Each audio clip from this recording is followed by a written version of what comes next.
Good day, everybody. Today we're going to get into Chapter 4, and we're going to talk about time value of money. So we're going to talk about the value of liquidity, looking at how time changes things, what risk has an effect on our time, and risk would be based on the various interest rates available,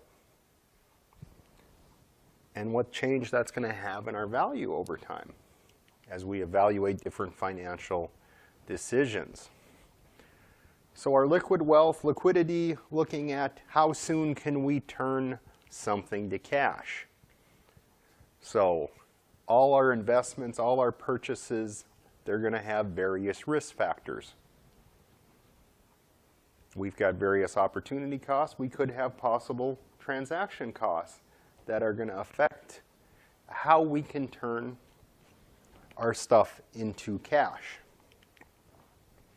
You know, it provided in the textbook examples about transaction costs. What if you're getting into investments in other countries, or you're getting into currency exchanges? So anything in a foreign currency, you're going to have risk that something's going to happen in the economy that's going to affect the value of that currency. That's going to change things, what it's worth to you once you turn it into cash. You could have various costs for exchanging it into American currency. And then we have to also look at the time factor. And when are we going to realize this in cash? So we can take things in the future and backtrack them to what they're worth today, and we call that present value. You can see at the back end of our arrow here. Or if we want to take something today and see what is it going to grow to in the future, then we've got future value. And that's not going to be as liquid because it's something we're hoping to accumulate and grow to over time.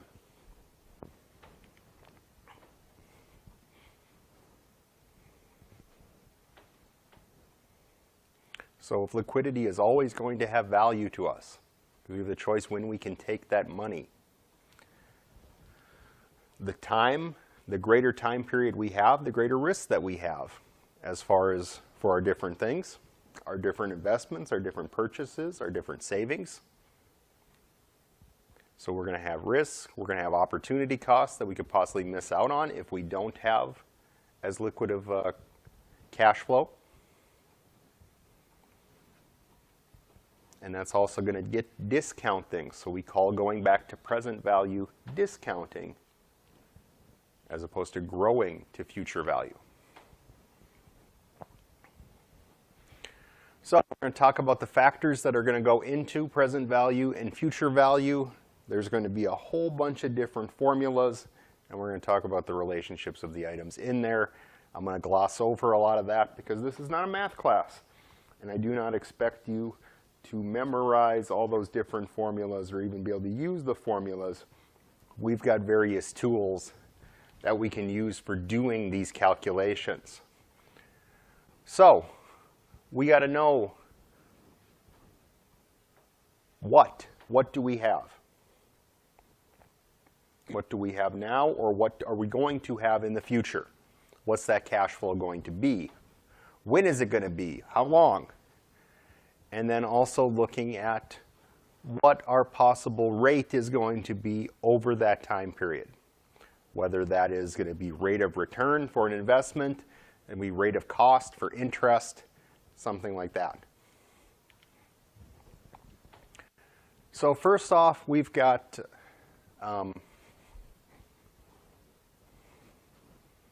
looking at formulas. So within all the formulas within the textbook that you can see here, PV is present value, FV is future value, R is going to be for the interest rate, and T is for the time factor. And that's going to be through the same thing through all these different things that are brought up within the textbook. So we've all got all kinds of different formulas for calculating present value and future value.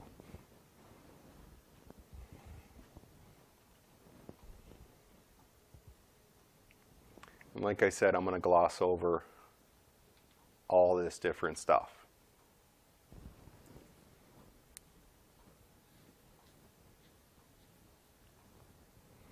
The greater the interest rate, the greater the R, the more risk there is involved.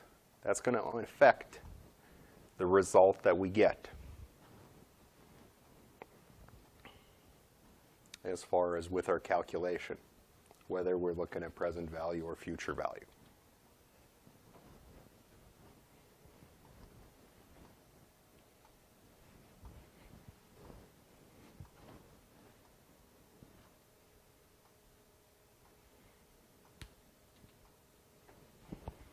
But I'm going to show you some different ways that we're going to have to calculate this. So within your homework, I put a couple of different links to calculators. And I've got a couple different calculators for calculating future value and present value. So like I said, the moral of the story is future value is what we want it to grow to. So we're taking an amount now and figuring out what it is going to be worth at some point in time in the future. So we've got rates, places for plugging in the future value or the present value, what's it worth today, the number of periods, the interest rate that we have to get, how often interest is going to compound.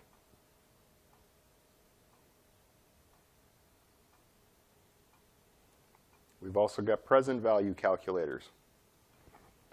So it's taking what amount am I going to get in the future, over how many years, and what's the discount rate, and then what is we going backwards to the present value of that today.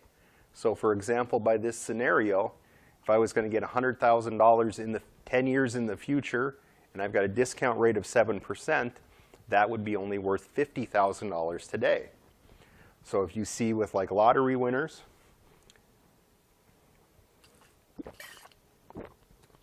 and they have the option to take a lump sum payment now, that is done by time value of money calculations.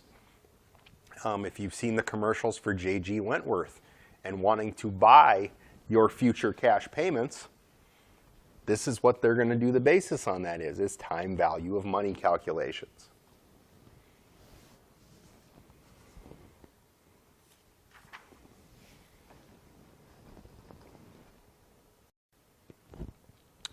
So let's look at the future value of an annuity calculator. So for example, let's say my period is going to be 10 years. Let me hold off on this one. Let me stop on the calculator, and I'm going to cover annuities in the next spot. So I'll go through this in a second. So let's stop there. Let's go back to the PowerPoint for a second. So with present value and future value, we're looking at just one amount, finding the present value or the future value of just one thing.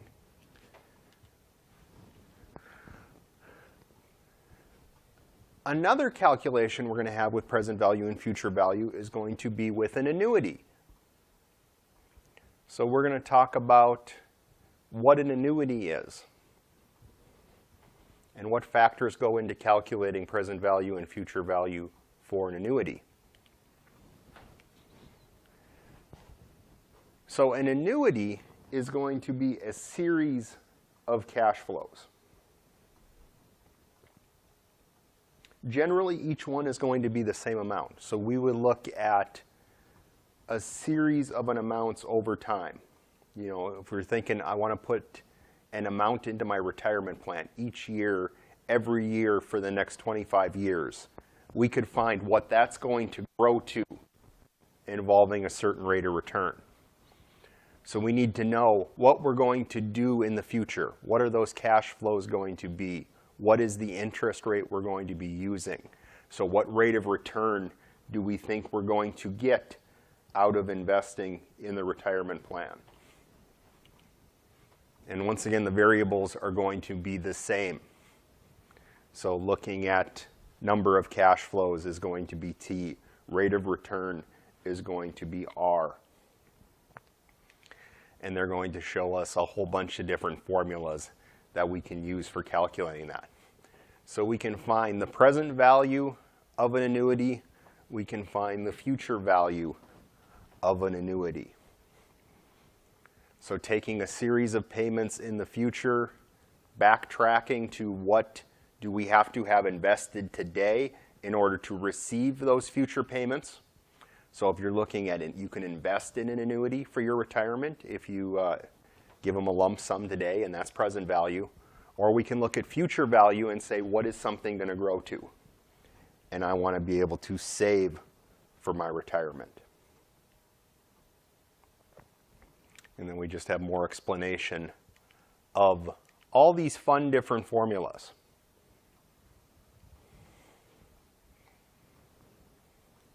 So like I said, retirement, a common annuity, investments.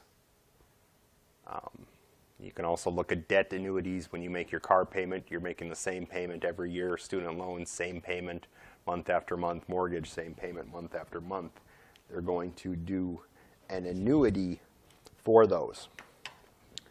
So for example, let's go to the future value of an annuity calculator. And if I put in the number of years is 10, my rate of return is 5 1/4. So let's say I'm going to earn 5. Yeah, let's change that. Let's be a little more risky. Let's say we're going to get a 7% return at least. We'll say it's compounding once per year. And I'm going to put in $1,000 a year once a year.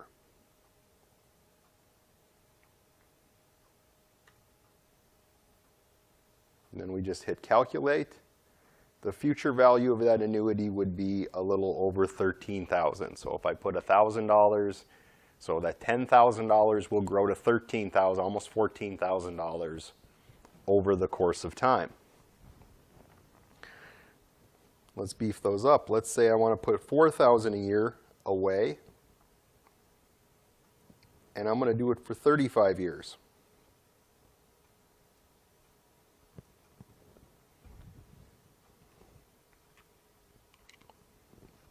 So my $4,000 a year for 35 years, roughly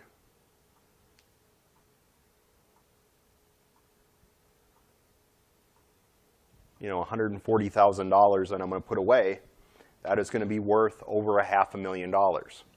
So if I get that same return every year, my account would be worth over $500,000 when I'm done. Now, there's changes in the market, there's risk in the market, there's ups and downs, so you may not necessarily get the same return every year. But this is just to show that the example, the earlier you start saving, the better it's going to be for you in the long run into what your retirement is going to be up to. So here we could very easily save $4,000 a year after you graduate, put that into a retirement plan, and end up with $500,000 as opposed to spending $4,000 on that vacation. Now we can also do these calculations in Excel. So if you got an Excel workbook, we can do negative FV for future value, and then rate is for our interest rate. So in this case, I believe I had 7%. NPER is for the periods, 35. And then PMT is for the annuity, in this case, 4,000. If we weren't doing an annuity, we would put a 0 there and put the present value amount in the next spot. If we were looking at just putting in one amount and what's it going to grow to.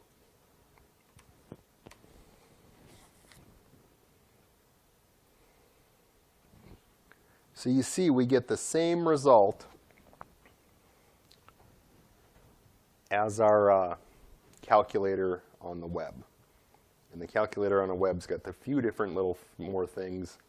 You can put in for multiple payments a year. You can put in for extra compounding and see, that's going to grow your interest just a little bit more.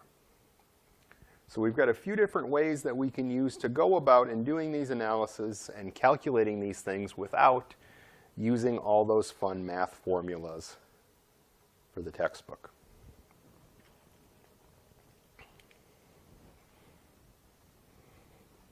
So use time value of money as part of your decision making. Use it especially for your retirement planning and trying to just get the incentive to do this stuff earlier.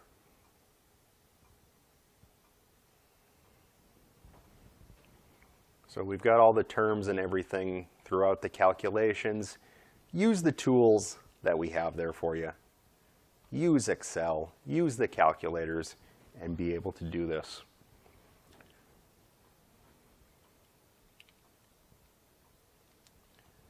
And then we've got an annuity, an equal payment, multiple payments year after year. We didn't touch on a perpetuity. It mentions in the chapter that just means indefinite payments. So you can possibly look at some annuity investments where they'll just pay that out to you forever, and finding the value of those. There isn't a set stop time. Next part of the chapter talks about pro forma financial statements. So we're going to talk about what they are. So pro forma financial statements are just projected statements. So what do I expect is going to happen, or planning for different scenarios for an income statement, for a cash flow statement, for a balance sheet. So last chapter we talked about these three financial statements. You know, your income statement, your revenues and expenses, your cash flow statement, factoring in debt payments and looking what you have at the end of the day, and then your balance sheet. What do all I have right now? What are my assets? What are my liabilities? And what kind of net worth does that give me? So once again, we got Alice in our chapter, and we can look at different scenarios. For example, different scenarios in her income statement if she decides to take a second job.